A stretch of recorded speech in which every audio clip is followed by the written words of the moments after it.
सबको खिलाया जाता है। भर भर के जाम इबादत के सबको पिलाया जाता है। दुनिया वालों क्यों डरते हो इस दर पर शीश झुकाने में। दुनिया वालों क्यों डरते हो इस दर पर शीश झुकाने में। ये नादानों यह वह दर है सर भेंट चढ़ाया जाता है।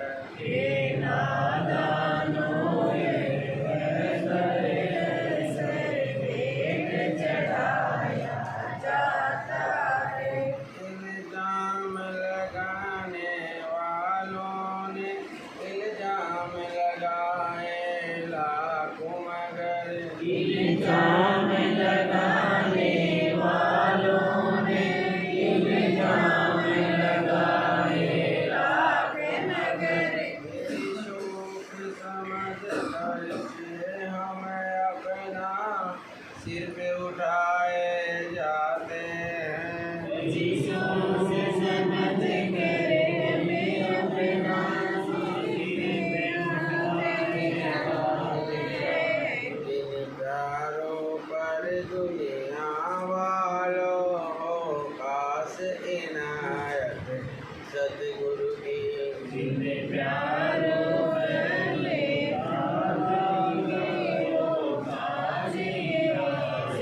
सतगुरु की।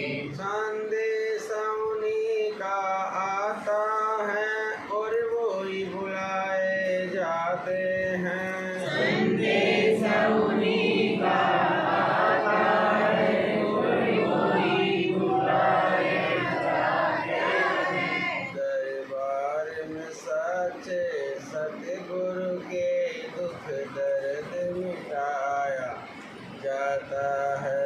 दरबार में सच्चे सतगुरु के सुख दर्द मिटाया जाता है।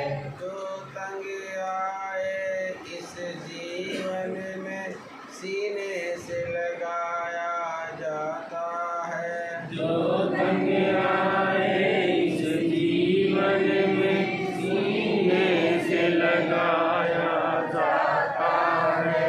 जय गुरुदेव। जय गुरुदेव। समस्त धर्म के सभी सत्संगी भाई बहन बच्चे बच्चियों, मालिक की बहुत दया से आप लोगों को महाराज जी का मिलना, गुरु होना ये गुरु महाराज के आशीर्वाद से संभव है। आप लोगों का मार्गदर्शन करते हुए गुरु महाराज के आदेश अनुसार आप लोगों को भी सत्संग सुनाया जाएगा। सत्संग की बेला में सभी माता बहनों का, सभी भाई लोगों का, सभी का मंदिर परिसर में तहे दिल से हम आभार व्यक्त करते हैं। दूर दराज से आए हुए सभी जीवात्माओं को गुरु महाराज का संदेश के साथ साथ सत्संग की मौका में आपको बिठाने की कोशिश करेंगे। हो सके ध्यान लगा के सुने। संत महात्माओं के शब्द जो होते हैं वो बड़े ही विचित्र, समझ में आ जाए तो बड़ा सरल स्वभाव का होता है, समझ में आ जाए तो जीवन पार हो सकता है, नहीं समझ में आए तो जीवन निरर्थक हो सकता है। जीवन को सार्थक बनाने की कोशिश करें। भगवान कृष्ण ने अर्जुन को यही रास्ता बताया था कि मैं तेरे को मार्गदर्शन करते हुए यही संदेश देना चाहता हूँ, इस तत्वदर्शी संत की खोज कर इसी तू बहु से पार हो जाए।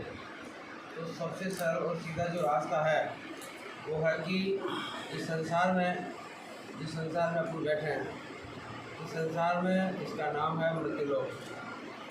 और मृत्युलोक का तात्पर्य होता है यहाँ पर जो भी आएगा वो मरेगा। यहाँ पर जो भी जन्म लेता है, आज अगर कोई जन्म लिया है वो भी मरेगा, जो पहले जन्म ले चुका वो भी मरेगा, और जो भविष्य में आने वाला है वो भी मरेगा। तो इस संसार में जाना और आना ये दो चीज़ है। और कि आना और जाने को अगर इस सिस्टम को हटा दे उसको कहते हैं सत्संग। आने जाने की बीमारी को ही मिट दे तो सत्संग ऐसा रास्ता है जो सत्संग को सुन के किसी महापुरुष की शरण में जाके नाम रूपी जहाज में बैठ कर के संसार से चले जाएं, जिससे यहाँ का आवागमन आना बंद हो जाए। आना और जाना, कभी कुत्ते की योनि में आना पड़ता है, कभी चूहे की योनि में आना पड़ता है, कभी फिर मनुष्य बनते हैं, फिर आते हैं। इस आवागमन को मिटना ही मोक्ष का काम है। और मोक्ष का जो रास्ता है वो सीधा रास्ता है इस कलयुग में। कलयुग केवल नाम आधारा और सुमिर सुमिर नर उतरे पारा।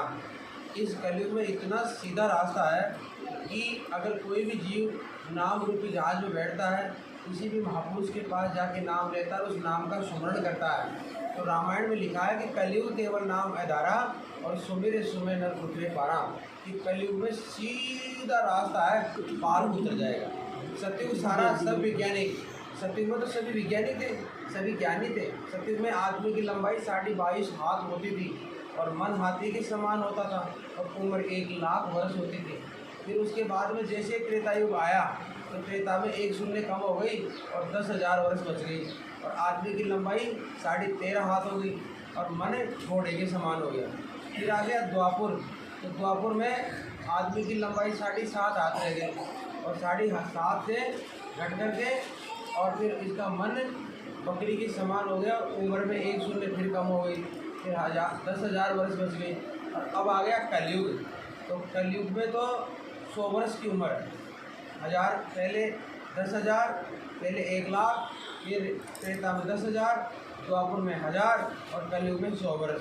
अब 100 वर्ष की ज़िंदगी भी हर किसी की नहीं है, इसमें किसी की 50, किसी की 40, किसी की 60, तो भी कोई जन्मता ही चला जाता है। तो इस संसार में आना और जाने का सिस्टम को जो हटा दिया जाए, इसको कहते हैं सत्संग। तो इस कलयुग में पूरे संत की खोज करें और पूरे संत की खोज करके उससे नाम दीक्षा लेकर के और उसका स्मरण करके भजन करते रहे। और रास्ता भी इतना सुगम और सीधा है कि घर गृहस्थी का काम भी करते रहे, माता पिता की सेवा, पत्नी की सेवा, बच्चों की सेवा, अपने घर परिवार की सेवा, देश दुनिया की सेवा, जिस काम से आप और हम इस संसार में आए हैं वो काम भी करते रहे और इसकी साथ साथ में इस आवागमन को भी हटा लें। यानी जैसे आप शरीर का जो काम है, जैसे शरीर का काम है, इस शरीर को पैदा करने वाले अपने माता पिता हैं, तो उनको शरीर से उठा नहीं जा रहा, तो इस शरीर से उनको उठा दो, उनको नहला दो। इस शरीर में अच्छा खाओ, अच्छा पहनो, अच्छा घूमो, सब काम अच्छा करो, कोई मनाही नहीं है। बस खाली इस शरीर में जो आत्मा, इस शरीर को चलाने वाली शक्ति, इस आत्मा का रास्ता समझना है कि ये आत्मा क्या है। और अपने शरीर में ये बार बार मनुष्य शरीर या कुत्ते की योनि, बिल्ली की, चूहे की, भैंस, गाय, बकरी की योनि बार बार मिलती है। एक बार मैं इस संसार से मुक्त होके उस धाम में चले जाऊँ जो मेरा देश है।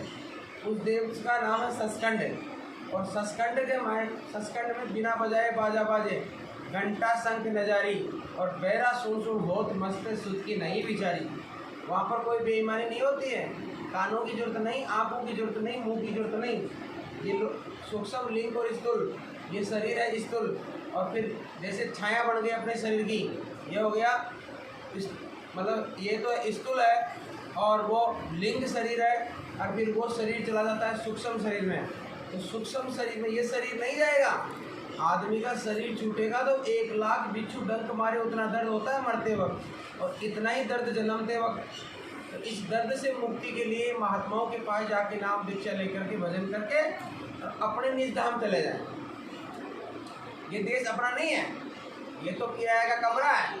जैसे बच्चा कॉलेज में पढ़ता है और कमरा किराया लेता है, फिर किराया पूरा हुआ, स्कूल की पढ़ाई पूरी हुई, घर वापस आ जाता है। ऐसे ही एक किराए के कमरे में आए हुए हो आप लोग, कोई 20 साल के लिए, कोई 30 के लिए, कोई 50 के लिए, कोई 100 वर्ष के लिए आया हुआ है। 100 वर्ष के लिए आ गया तो वो 100 वर्ष तक यहाँ रहेगा। कोई 20 साल के लिए आया वो 20 साल रहेगा। कोई जन्मते वक्त ही खत्म हो जाता है, उसका किराया इतना ही, 1 दिन का ही, बस खत्म। 1 दिन में उसका समय पूरा हुआ, अब वो चला जाए।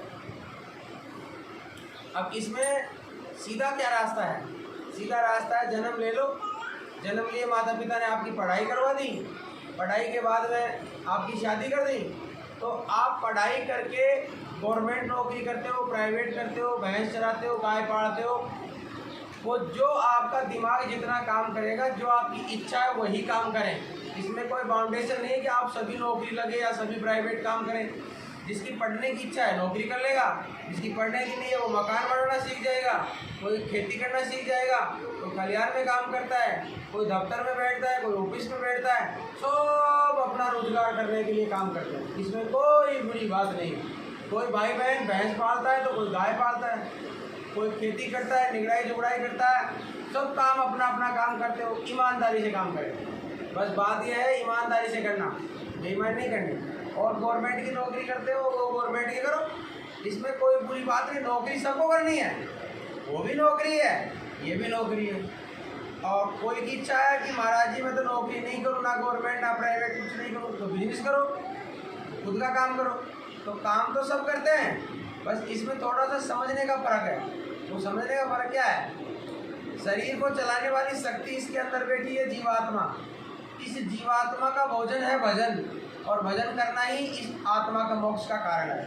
और भजन करते नहीं, इसलिए तकलीफ आती है, दुख आते हैं, कभी सुख आते हैं, कभी तकलीफ आती है, कभी किसी। और जो बाओगे वो काटोगे। इसमें यह भी नहीं है कि मेरे प्रारंभ में 3 लड़के लिखे थे, तीनों ही मर गए, महाराज जी मेरे प्रारंभ में क्या लिखा?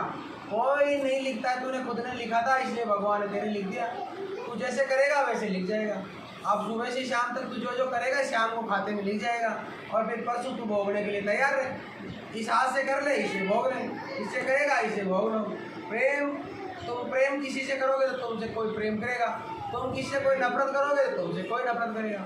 तुम किसी के घर में चोरी करोगे तो तुम्हारे घर में कोई चोरी करेगा।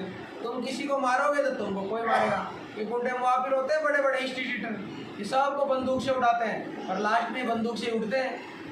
बदमाशी करोगे, गलत काम करोगे तो गलत ही सजा मिलेगी। महात्मा सबको प्रणाम करते हैं तो महात्माओं को सब प्रणाम करते हैं। तुम किसी को प्रणाम करोगे तो तुमको कोई प्रणाम करेगा, और तुम किसी को बंदूक से उड़ाओगे, इंस्टीट्यूटर गुंडा बन जाओगे, थोड़े दिन तो डराओगे, फिर लास्ट में तुमको भी कोई उड़ा देगा, तुम्हारे से और डोल पैदा हो जाएगा। ऐसे संसार का नियम है। तो अच्छे काम करोगे तो अच्छा नाम होगा संसार में, अच्छे काम करोगे तो माता पिता भी साथ देगा, और गलत काम करोगे तो माता पिता भी छोड़ देंगे, भग जाए ऐसे घर से बाहर निकल, या तो वो नहीं रखो। तो अच्छे काम करने वाले को अच्छा काम मिलेगा, जिसके प्रारंभ में जो होगा उसको भोगना पड़ेगा। किसी का कष्ट देखो, सुनो, किसी लड़की की शादी हुई तो पति अच्छा मिल जाता है, उसका ख्याल भी करता है, उसकी परेशानी की समझ भी जाता है, बीमार हो जाती है दवाई दारू भी दिला देता है, उसकी परवाह भी करता है। किसी किसी को बेवड़ा मिल जाता है, तुम में आएगा ना तो रिजल्ट तो बाद में आता है। आज तुम सत्संग सुनोगे, सत्संग पे चलोगे तो आगे का समय तुम्हारा टॉप बनेगा। अब तुम आज सत्संग में भी जा रहे हो, कष्ट भोग रहे हो, तो ये तो पहले का कर्म है, वो तो भोगो। तुम पड़ोसी से 1 लाख रुपए लेके आए हो, दोबारा लाख रुपए लेने के लिए जाओगे, वो क्यों देगा? पहले वाले जमा कराओ, पहले की किस्त जमा कराओगे बैंक में, जब तो दोबारा लोन ले सकते हो।